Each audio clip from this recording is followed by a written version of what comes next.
सड़क छाप लोग हमको क्या चैलेंज करेंगे? हमारे महापुरुषों पर यदि टिप्पणी करोगी तो राख लगाकर जीभ उखाड़ लिया जाएगा। तुम्हारे जो सबसे बड़े नेता हैं, उनके 1 लाख से ऊपर समर्थकों के बीच में ये माँ का बेटा खुलेआम ललकारा है। कुछ लोग ये भी कमेंट करेंगे, इतने बड़े नेता भूमिहार ब्राह्मण के महिलाओं को लेकर ऐसा टिप्पणी कर रहे हैं। महिला के नाम पर यह कलंक है और इसके लिए यदि 100-200 रुपए का भी रेट यदि लगाया जा रहा है तो भी बहुत ज्यादा है, ये तो फ्री में भी महंगी है। इसके पीछे कारण आपको क्या लगता है? क्या ये सोची समझी एक साजिश के तहत ये सब बोला है? तेजस्वी यादव का एक सोची समझी साजिश है। तेजस्वी को पता है कि कल के डेट में हमारे सीएम के राह के रोड़ा बनने वाले हैं चिराग पासवान। इस मामले के बाद आशुतोष कुमार पे एफआईआर किया गया, क्या अब आप डर जाएंगे, झुक जाएंगे? जेल जाने की बारी आएगी तो मेरे लिए कोई नया नहीं रहेगा। बिहार में 3-4 जेल देखे हुए हैं और तिहाड़ में भी देखे हुए हैं। देखिए, कुछ समय पहले आपने एक वीडियो जरूर देखा होगा जिसमें आरजेडी की महिला प्रवक्ता के द्वारा ब्रह्मेश्वर मुखिया को लेकर कुछ टिप्पणी किया जाता है और इसके जवाब में भूमिहार ब्राह्मण मंच के नेता आशुतोष कुमार के द्वारा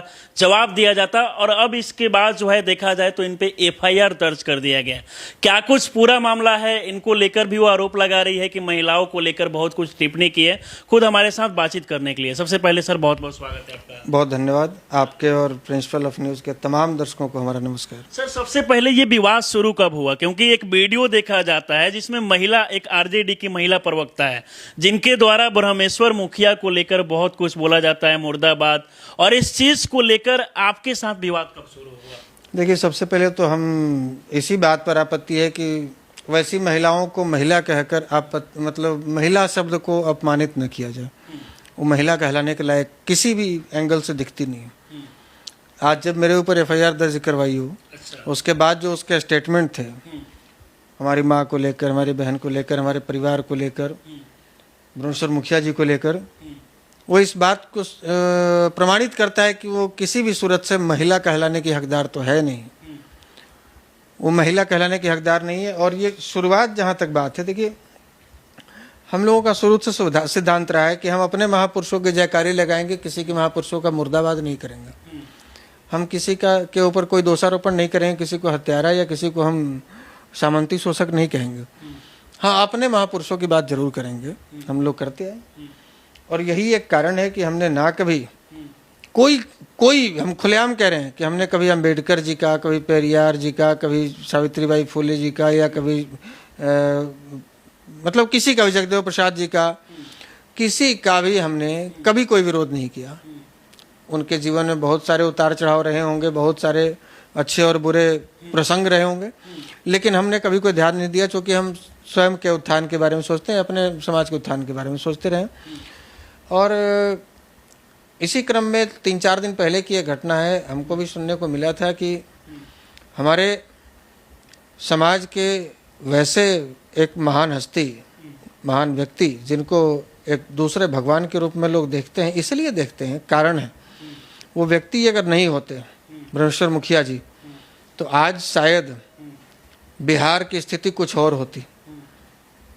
आज नक्सलियों का गढ़, जो छत्तीसगढ़ की जो स्थिति है, उससे ज़्यादा बुरी स्थिति बिहार की रहती है, क्योंकि हम लोग उसी क्षेत्र से हैं, अरवल जहानाबाद से।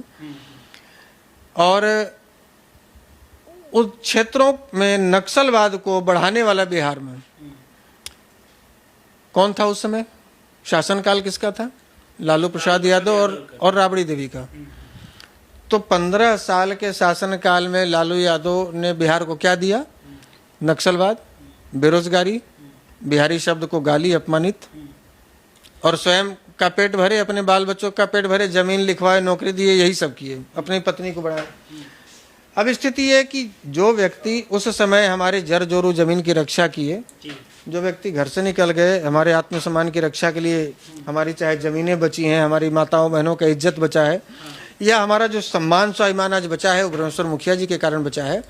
और बेवजह का जिनको सुप्रीम कोर्ट ने प्रमाणित किया कि भाई ये, जिनको कोर्ट ने प्रमाणित किया कि ये दोष मुक्त हैं और इसलिए उनको रिहा कर दिया जाए, हमको ये बड़ी हंसी आती है, बड़ी ताजुब होती है कि जो लोग बाबा साहब अम्बेडकर की दुहाई देते हैं और जो लोग कहते हैं कि हम संविधान से चलने वाले लोग हैं, अब संविधान से देश चलता है, मनुस्मृति से नहीं चलता है, तो भैया हम उसी संविधान की बात कर रहे हैं। उस संविधान के रचयिता आप लोग बाबा साहब भीमराव अम्बेडकर जी को मानते हैं, ठीक है, हम भी मानते हैं।